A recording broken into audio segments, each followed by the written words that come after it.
যুক্তরাষ্ট্রকে কড়া হুঁশিয়ারি দিয়েছে চীন। দেশটি জানিয়েছে আগুন নিয়ে খেলছে আমেরিকা। তাইওয়ানকে সামরিক সহায়তা দেওয়ায় এমন হুঁশিয়ারি দিয়েছে চীন।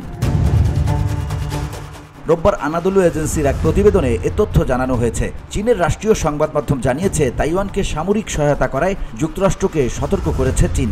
দেশটি জানিয়েছে তাইপেকে অস্ত্র দিয়ে ভূখণ্ডটির স্বাধীনতার সাহায্য করা আগুন নিয়ে খেলার মতো, এর জন্য যুক্তরাষ্ট্রকে জ্বলতে হবে।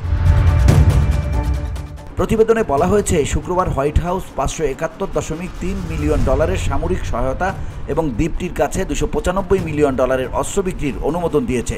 এরপর চীনের পররাষ্ট্র মন্ত্রণালয় এ প্রতিক্রিয়া জানিয়েছে। গ্লোবাল টাইমস জানিয়েছে, কর্মকাণ্ডের মাধ্যমে যুক্তরাষ্ট্র এক চীন নীতি এবং 3টি চীন মার্কিন যৌথ বিবৃতি লঙ্ঘন করেছে।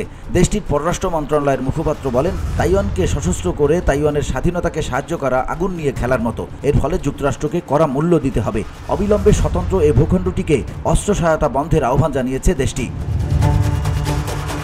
মুখপাত্র বলেন, যুক্তরাষ্ট্রের এমন বিপজ্জনক পদক্ষেপ তাইওয়ান প্রণালীতে শান্তি ও স্থিতিশীলতা বিনষ্ট করবে। আমরা জাতীয় সার্বভৌমত্ব, নিরাপত্তা এবং আঞ্চলিক অখণ্ডতাকে দৃঢ়ভাবে রক্ষা করার জন্য প্রয়োজনীয় সব ব্যবস্থা নেব। VOD Bangla news desk.